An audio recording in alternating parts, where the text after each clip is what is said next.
जी आम्हाला कर्जमाफी नको, अरे तुमचं भीक नकोच आहे आम्हाला।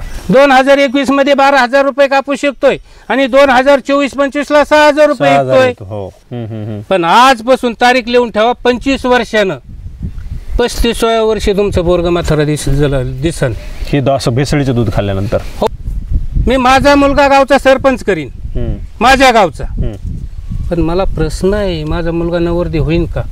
जी सगळ्यात मोठा प्रश्न आहे हा। आज माझ्या गावातले माझ्या अंदाजाने 350-400 म्हणून नोकरीला मग पण आता जी बघा परिस्थिती आहे बीड जिल्ह्यामध्ये, जी जी जी ते थोडंसं आमच्या मनाला खटकतंय। मी आता काल परवा बोललोय, हो पण ते नाही आम्हाला बरं नाही वाटत बा।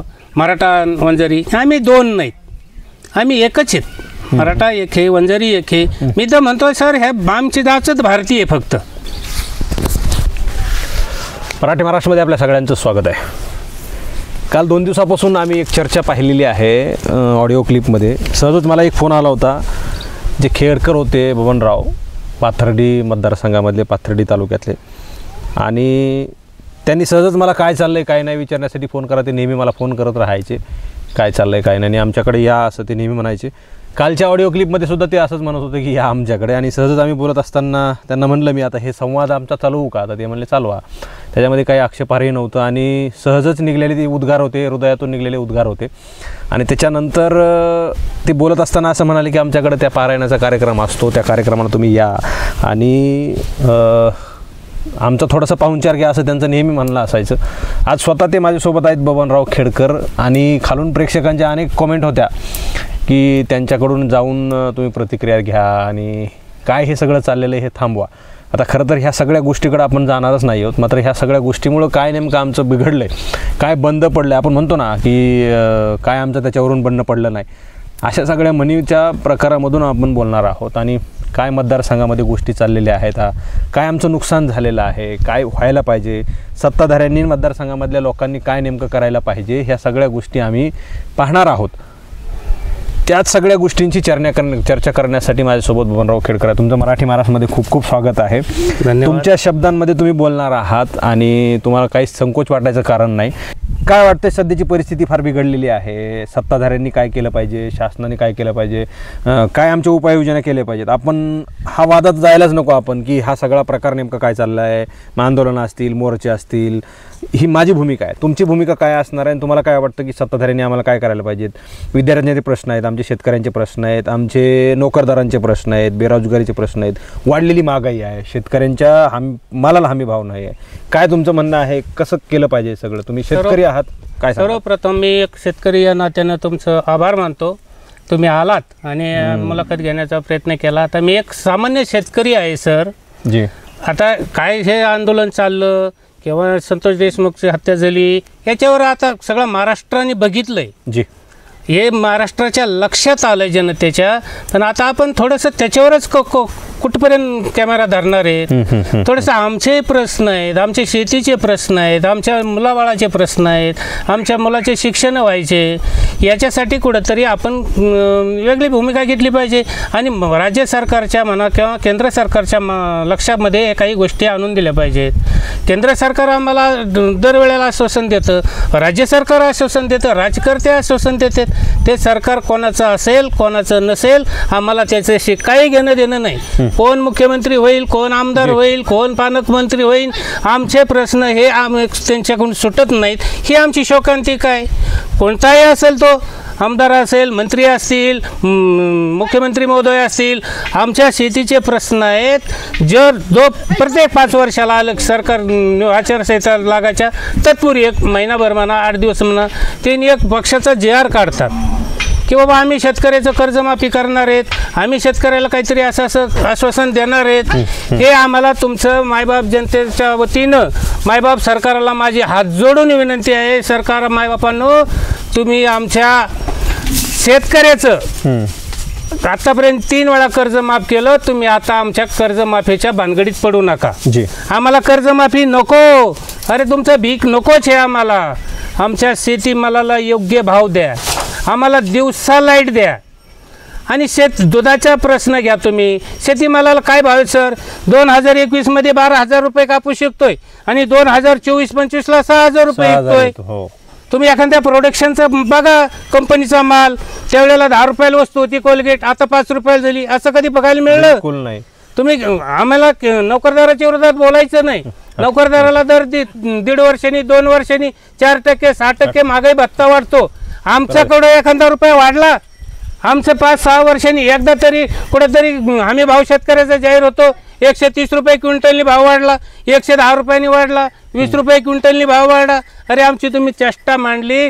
जर आज बघितलं महाराष्ट्रामध्ये, मायबाप सरकाराला माझी हात जोडून विनंती आहे, तुम्ही आज बघा वर्षाला किमान कमीत कमी 4,000 शेतकऱ्याच्या आत्महत्या या महाराष्ट्रामध्ये. जी.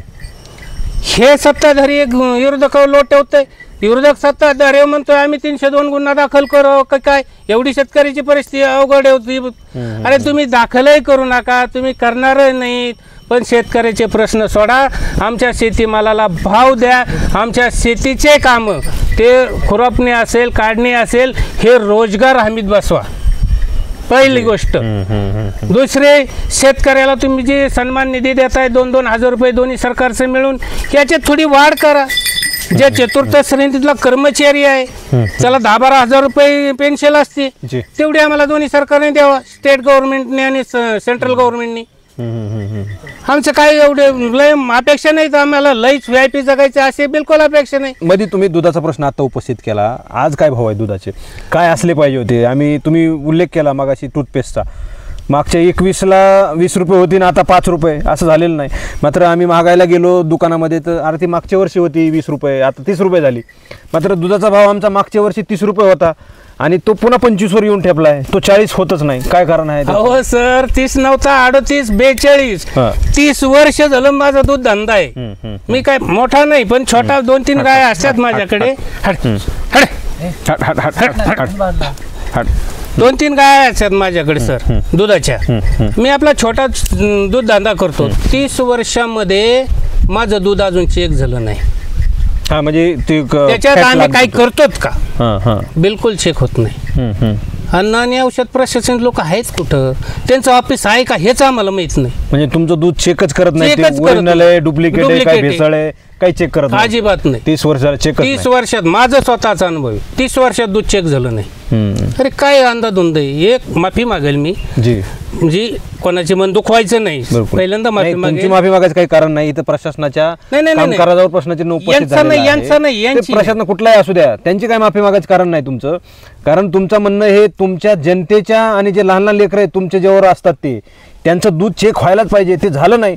म्हणजे ही कुठेतरी प्रशासनाकडून झालेली चूक आहे.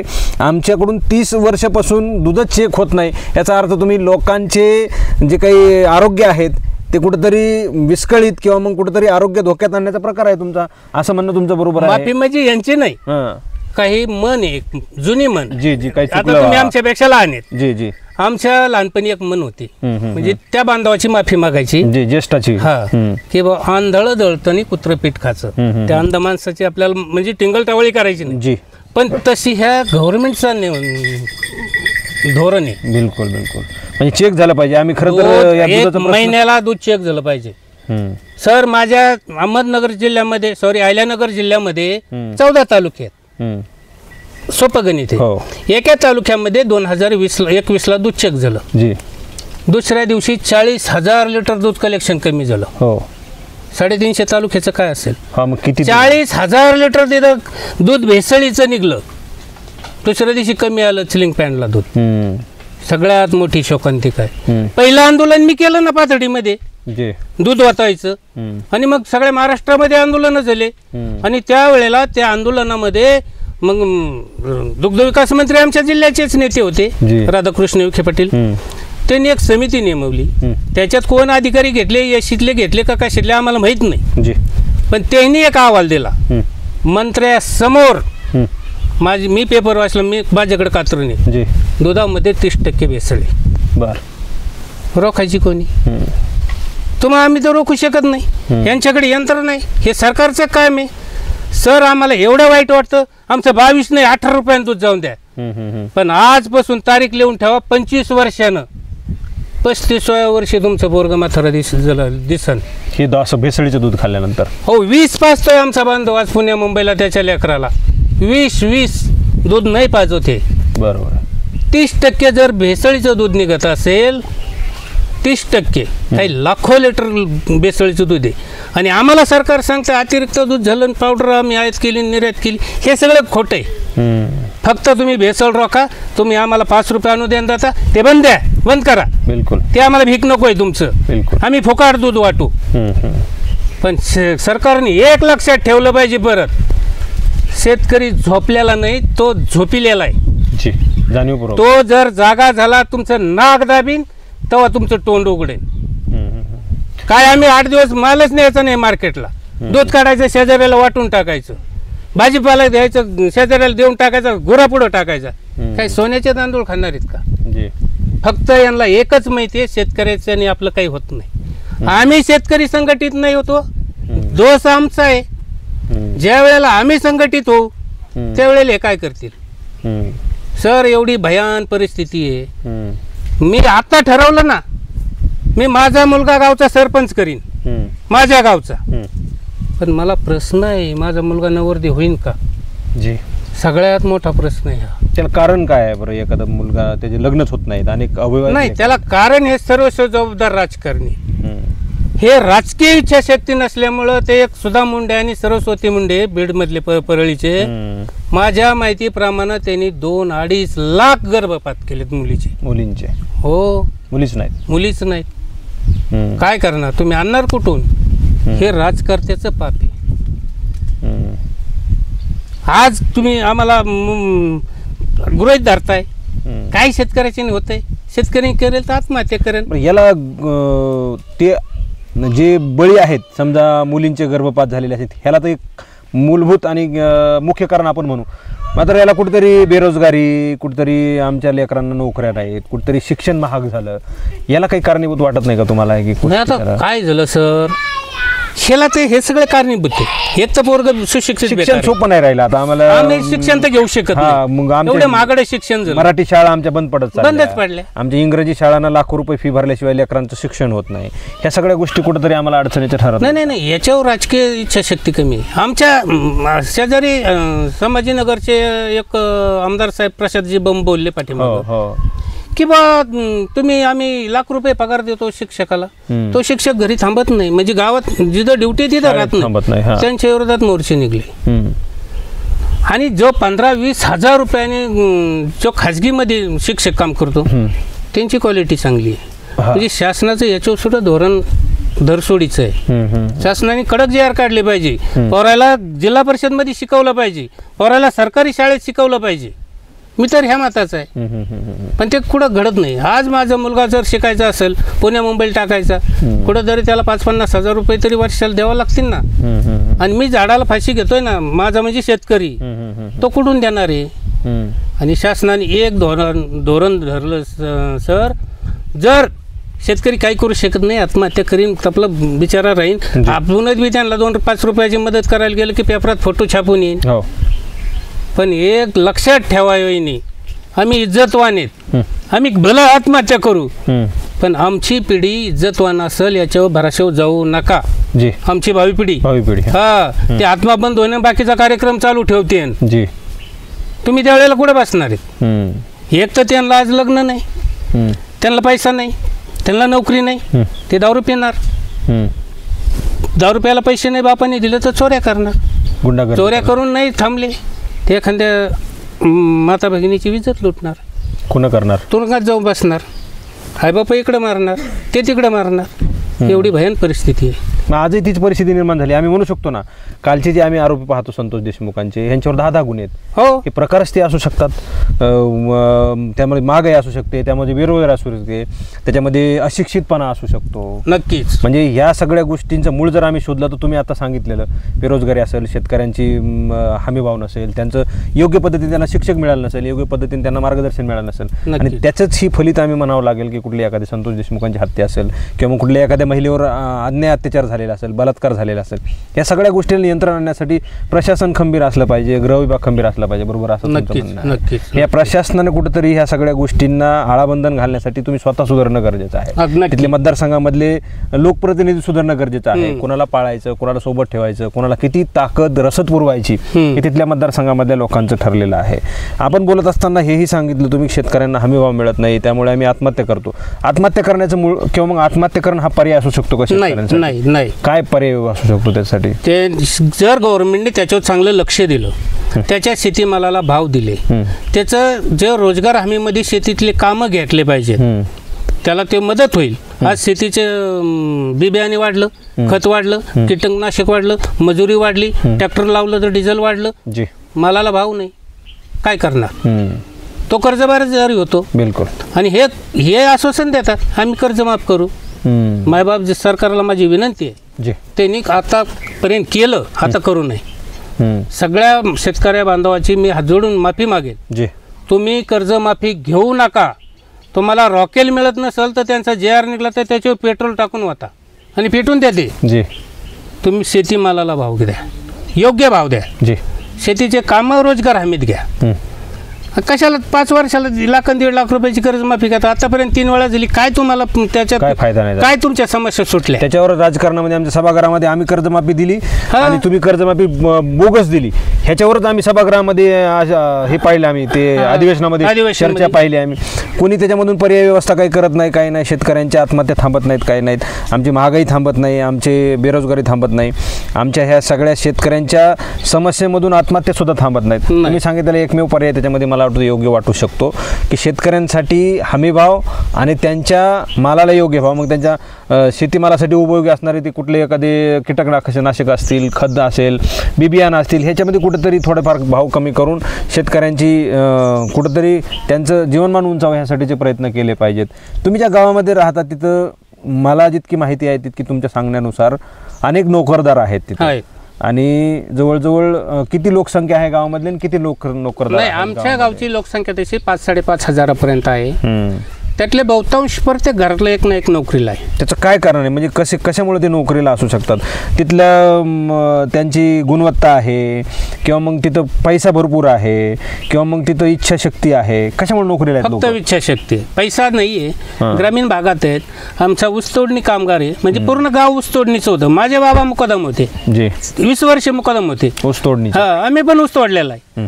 पण झालं काय, जी स्पर्धा वाढली, पोराला हाताला काम मिळालं, पोरांनी अभ्यास केला, एवढं रक्ताचं पाणी केलं. पाठ 3 वाजता पोरं उठून रोडने पळणे, अभ्यास करणे, बडला जाणे, त्याच्यामधून पोरं नोकरी लागली. किती मुलं आहेत नोकरीला? आज माझ्या गावातले माझ्या अंदाजाने 350-400 म्हणून नोकरीला आहेत. मग ते शिक्षक असेल, पोलीस असेल, सगळ्या क्षेत्रामध्ये, सगळ्या 7-8 मला वाटतं 10-11 PSI असतील आमच्या गावामधले. बरं, चांगली उच्च पदावर आहेत. बरं, हो. काय नाव आहे तुमच्या गावाचं? आमचं गाव चिंचपूर, तालुका पाथर्डी, जिल्हा अहमदनगर, अहिल्यानगर. बरं बरं बरं. आणि तुम्ही सांगितल्याप्रमाणे जवळजवळ 300 लोक नोकरीला असतील. सामाजिक स्तर कसा आहे गावातला? किती समाजाचे लोक आहेत? नाही, समाजाचा विषय आहे. चिंचपूर जे गाव असं आहे सर, 90% वंजारी. बरं. 10% मग थोडे मागासवर्गीय आहेत. 1-2 गोसायचे घर आहेत, मुस्लिमचे 2-3 घर आहेत आणि वाण्याचं एक घर आहे. आमच्या गावामध्ये सगळ्यात मोठं एक म्हणजे पारमार्थिक गाव आहे असं म्हणायला हरकत नाही. आमच्या गावात प्रत्येक मंदिर आहे. आमच्या गावचं आराध्य दैवत हे कानिपनाथ. मग सगळ्या संताचं मंदिर बांधलं, संत दर्शन म्हणून. विठ्ठल रुक्मिणीचं आहे. परत मारुती रायाचं तर प्रत्येक गावाला असतं. आम्ही प्रत्येक मंदिरामध्ये आम्ही वंजारी सोडून असं गाव वंजारीचं आमचं तिथं दहशत असं असं नाही, सगळं सोडून प्रत्येक समाजाला न्याय दिला आणि प्रत्येक समाजाचं पूजाचा मान त्यांना आहे. बरं. तिथं बैलपोळा असेल, तिथं यात्रा असेल, तिथं माळ्याला मान.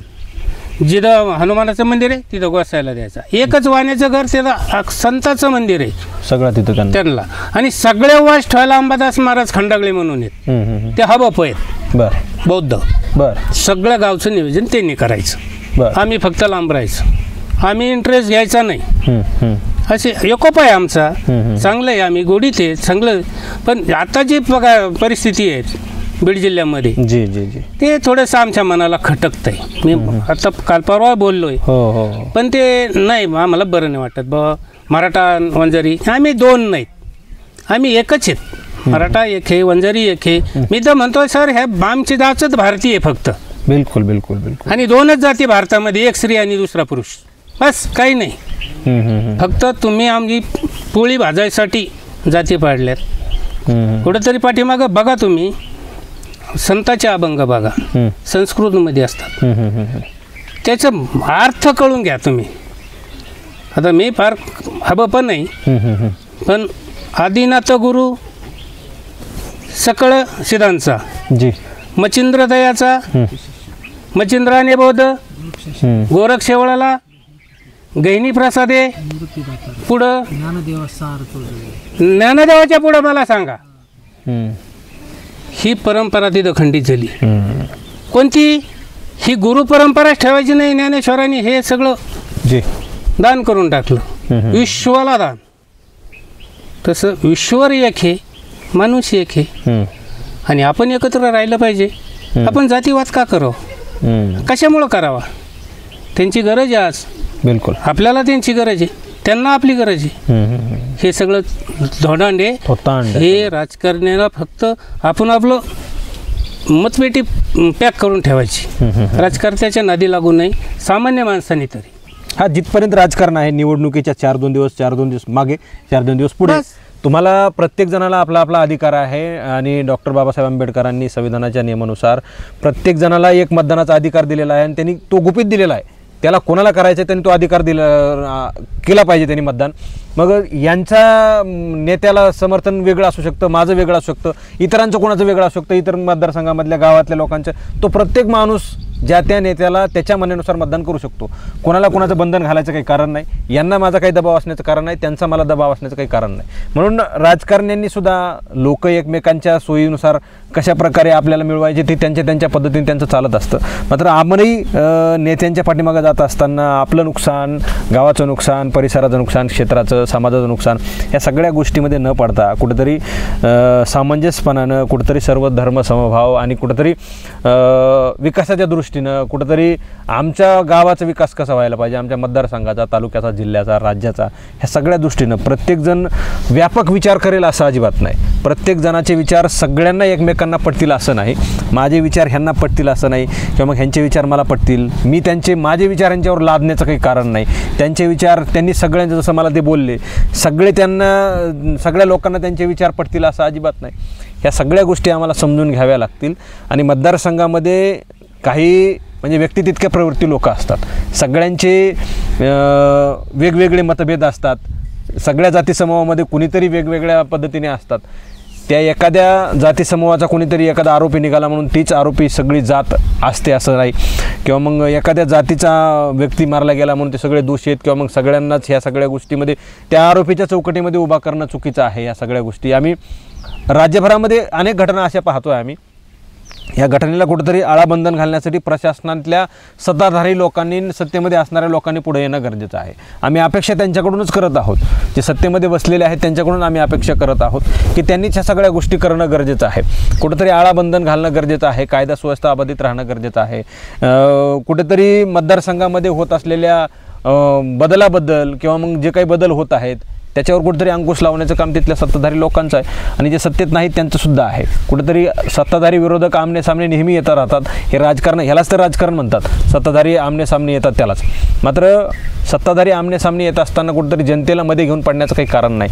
लोकांना त्यांची कामं करू द्यावीत. लोकांना सर्व धर्म समभाव, बंधुता गावामध्ये, सलोखा आम्ही टिकून ठेवला पाहिजे. सर्व जाती धर्माचे लोक एकत्र राहणं गरजेचं आहे. फार पूर्वीपासून यांनी सांगितलं वारकरी संप्रदायाच्या काळापासून. आणि मला नेहमी आठवतं ते महाराज आम्हाला सांगत असतात की वारकरी संप्रदायामध्ये आम्हाला इथं जे मंदिर आहेत त्या मंदिरामध्ये कुठेही फलक असा लावलेला नसतो की अमुक अमुक जातीने तर प्रवेश करायचा नाही. महाराष्ट्रात तरी कुठं असं नाहीच आहे. कुठलाही जाती धर्माचा माणूस तिथं जाऊ शकतो, त्याच्या सोयीनुसार दर्शन घेऊ शकतो, त्या ठिकाणी बसू शकतो. आणि आम्ही आता त्या गडावर गेलो होतो त्या ठिकाणी, तिथं कुठेही असा फलक मला तरी कळत नाही. ह्यांच्याही काळामध्ये कधीही आम्ही फलक कुठं पाहिलेला नाही मंदिरामध्ये, किंवा मग राजकारण्यांच्या दालनामध्ये सुद्धा असे काही लावलेले फलक नसतात त्यांच्या बंगल्यामध्ये फिरणे.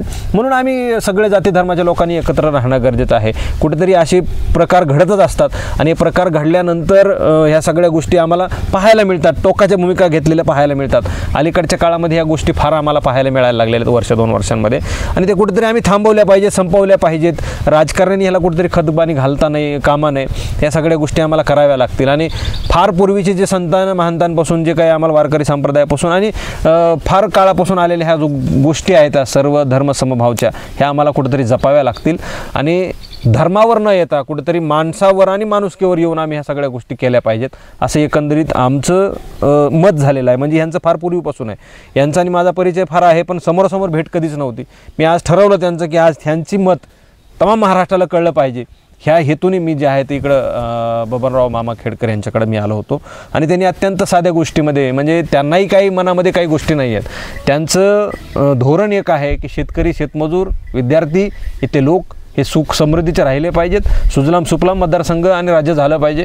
शेतकऱ्यांचे ज्या प्रश्न आहेत ते सुटले पाहिजेत, आणि त्याला सोडवण्याचं कारण आणि त्याला सोडवणारे एकमेव लोक आहेत ते म्हणजे सत्ताधारी लोक आहेत. त्यांनी हे करणं गरजेचं आहे. इथला कुठलाही एखादा स्थानिकचा माणूस ते करू शकत नाही, मात्र सत्ताधारी लोक हे जाणीवपूर्वक त्यांनी जर ठरवलं तर हे करू शकतात. शेतकऱ्यांची आत्महत्या थांबवू शकतात, गावातले वादविवाद ते थांबवू शकतात, बेरोजगारी थांबवू शकतात, महागाई थांबवू शकतात, ते शेतकऱ्यांना हमीभाव देऊ शकतात. इच्छाशक्ती असणं गरजेचं आहे, हे एकमेव कारण त्यांनी या ठिकाणी जे आहे ते मुद्दा उपस्थित करून दाखवला. तुमचे खूप खूप आभार मामा. तुम्ही दिलेला वेळ तो अत्यंत अनमोल आहे. आणि तमाम महाराष्ट्रातल्या प्रेक्षकांना मी या ठिकाणी सांगेल की अशा प्रकारचे लोक आहेत आणि त्यांना कुठेतरी तुम्ही वाव द्या आणि त्यांना बोलण्याची संधी द्या. तेव्हा कुठेतरी आम्हाला ह्या सगळ्या गोष्टी बंद करण्यासाठी, कुठेतरी ह्या सगळ्या गोष्टी थांबवण्यासाठी आम्हाला वेळ मिळेल.